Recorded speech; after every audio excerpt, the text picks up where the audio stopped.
네, 여러분 안녕하십니까? 여러분들 오늘은요, 우리 4과목 5번째 시간으로 우리 챕터 3장 실업의 여러 가지 개념들에 대해서 한번 살펴보겠습니다. 여러분들 우리가 직업 상담사로서 그래요. 우리가 노동시장의 전반적인 실업의 상태가 어떤지를 좀 체크하는 건 상당히 어찌 보면 중요한 하나의 과정이 되겠죠. 그렇죠? 왜 그렇습니까? 그래요. 아무래도 우리가 뭐 직업 상담사가 사실 어떤 신은 아니지 않습니까? 그렇죠? 그러니까 어쨌든 사람들이 어쨌든 직업을 구하고자 할 때 우리를 찾아올 때 상담사를 찾아올 때 그때 우리가 고용 시장의 현 실업률 상황이 어떤지 혹은 고용률이 어떤지 이런 것들을 체크를 좀 해야 그래야 그분들한테 좀 현실적인 조언을 할 수 있지 않겠습니까? 그런 의미에서 우리가 지금부터 실업에 대한 걸 좀 볼 건데요. 자, 늘 그랬던 것처럼 우리 제가 중요하다라고 하는 것들 위주로 역시 좀 자세하게 좀 체크를 해가면서 이론을 정리 한번 해보도록 하겠습니다. 자, 우선 첫 번째 실업의 개념이 뭐냐? 자, 이건 그냥 가볍게 보도록 하겠습니다. 실업이란 건 뭐냐? 그냥 한번 읽어볼게요.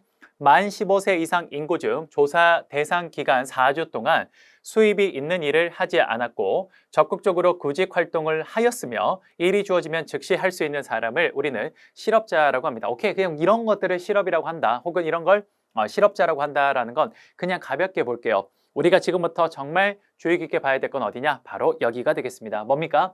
그래요.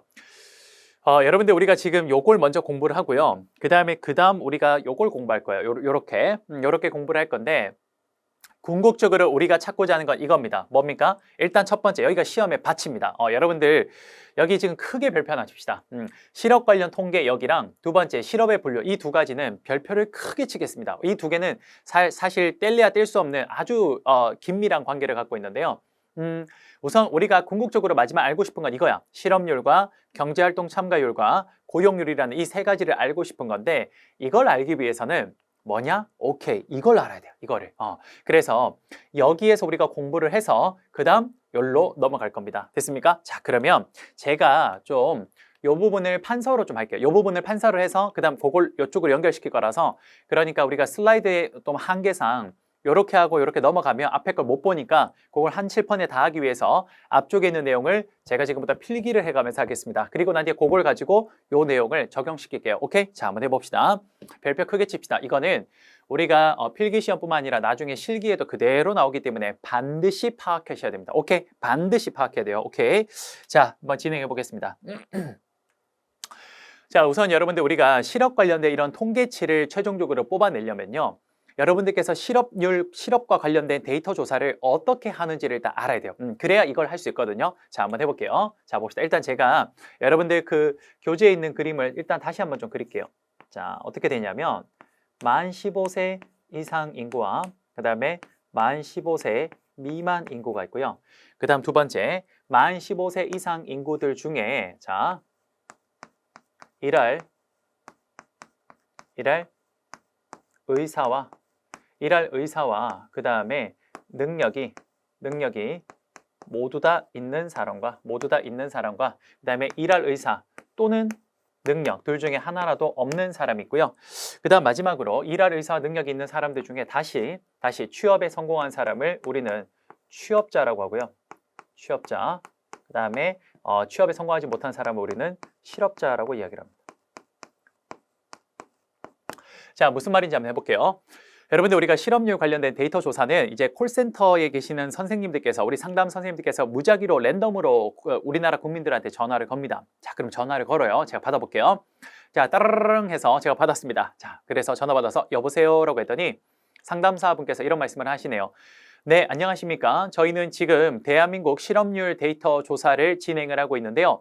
혹시 기왕께서 시간이 되신다면 잠깐 여기 데이터에 저희 질의에 좀 응답해 주실 수 있습니까? 라고 이야기를 하십니다. 저는 착한 사람이라서 그래서 네 라고 했습니다. 자, 해볼게요. 자, 상담사 분들께서 첫 번째 묻는 질문은 이겁니다. 제일 첫 번째 뭐라고 묻냐면요. 현재 전화 받고 계신 기왕께서는 대한민국 국적을 가지고 계신 분이 맞습니까? 라고 묻습니다. 무슨 말이냐? 그래요. 여러분 실업률은요. 일단 대한민국 국적을 가지고 있는 사람에 한해서만 오케이. 대상자가 됩니다. 됐습니까? 그러면 저는 당연히 대한민국 국적을 가지고 있는 사람이니까 전화를 받으면 네, 그렇습니다 라고 할 겁니다. 그럼 이제 두 번째 질문에 들어갑니다. 봅시다.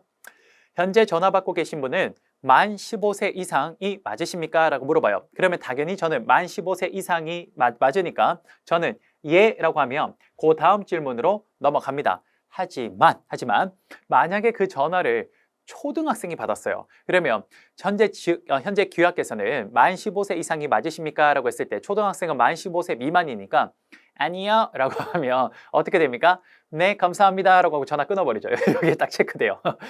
그러니까 만 15세 미만도 역시 실업률 그 조사의 데이터에 전혀 우리가 필요가 없습니다. 그렇죠? 자 그러면 만 15세 이상인 사람들에 한해서 다시 물어봅니다. 저한테 물어봐요.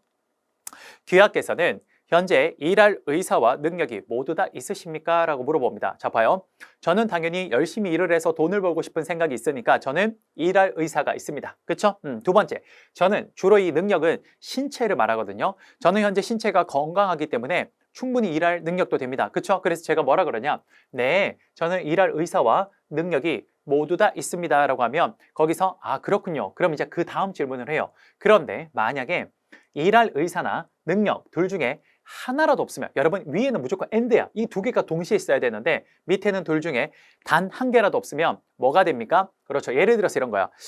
나는 신체는 건강한데 일할 생각이 없어. 그러면 아 죄송한데 저는 신체는 건강합니다만 일할 생각이 없습니다. 그러면 여기에 체크되고 역시나 실업률 데이터 조사가 종료가 됩니다. 또 반면 저는 일할 생각이 굉장히 많은데요. 그런데 지금 몸이 좀 아파요. 그래서 능력이 안 됩니다. 라고 하면 역시 여기에 체크되면서 실업률 데이터 조사가 종료가 됩니다. 됐죠? 하지만 저는 신체 건강하고 일할 생각도 있으니까 저는 여기 예 라고 하면 이쪽으로 넘어가요. 뭐라고 물어보냐? 마지막 이렇게 물어봅니다. 어떻게?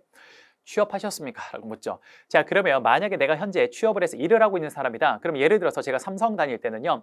자, 지금 귀하께서는 취업하셨습니까? 라고 했을 때 제가 네, 저는 현재 삼성에 근무하고 있습니다. 라고 이야기를 했습니다. 그러면 어떻게 됩니까? 그러면 취업자시군요. 그러면 저라는 사람의 데이터는 취업자에 이렇게 포함이 됩니다. 그런데 만약에 제가 지금 뭡니까? 지금 구직 준비 중이에요. 그래서 제가 구직 준비하는 사람, 취업 준비하는 사람은 사실 실업자거든요. 제가 실업자라고 말하기 좀 그래서 그 선생님한테 선생님 저 죄송한데 저는 아직까지 취업 준비생, 취준생입니다 라고 이야기를 했어요. 그랬더니 거기 선생님 뭐라 그러십니까? 아하, 실업자시군요 라고 하면서 여기에 딱 체크를 해버립니다. 그렇죠? 이러면 저라는 사람은 실업률 데이터의 실업자에 그렇습니다. 하나의 획을 긋게 됩니다. 됐습니까? 여러분 우리가 실업과 관련된 데이터 조사는 이렇게 진행을 합니다. 이해되십니까? 자, 그런데 여기서 몇 가지 우리가 체크해야 될 게 있어요. 자, 해볼게요. 자, 첫 번째. 여러분들 우리가 만 15세 이상 인구를 시험에 다양한 형태로 알려주는데요. 자, 첫 번째 뭐라고 하냐면요. 만 15세 이상 인구를 경제 활동 가능 인구라고 합니다. 경제 활동 가능 인구라고 하고요. 두 번째, 요걸 똑같은 말로 또 뭐라고 하냐면요. 요거를 똑같은 말로 이렇게도 합니다. 생산 활동 가능 인구라고 해요. 다 똑같은 말입니다.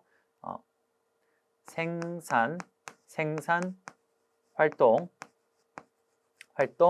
가능 인구. 여러분 두 개 다 똑같은 말이에요. 그러니까 만약에 여러분 시험 문제에 만 15세 이상이라고 하든 경제활동 가능 인구라고 하든 생산활동 가능 인구라고 하든 어떻게 이야기를 해도 다 동일한 표현이다. 이렇게 생각하시면 됩니다. 오케이? 두 번째.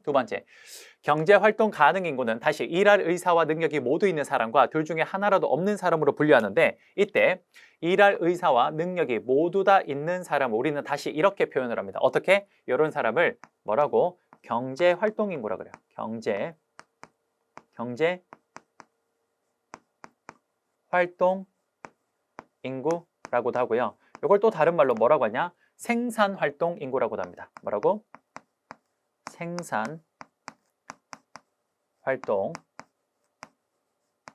인구라고 돼요. 자, 그러면 여러분 이렇게 합시다. 만약에 시험 문제 일할 의사와 능력 모두 있는 사람이라고 하든 경제 활동 인구라고 하든 생산 활동 인구라고 하든 다 뭐다? 똑같은 이야기다. 오케이? 그다음 또 하나 해보죠. 일할 의사와 능력 둘 중에 하나라도 없는 사람을 그럼 뭐라고 하냐? 이렇게 표현합니다. 어떻게? 이런 사람을 뭐라고? 비경제 활동 인구, 비경제 활동 인구라고도 하고요. 그다음 또 뭐라고 하냐? 오케이. 비생산 활동 인구라고 합니다. 즉 똑같은 말이라는 거예요. 오케이? 됐죠? 자, 그래요.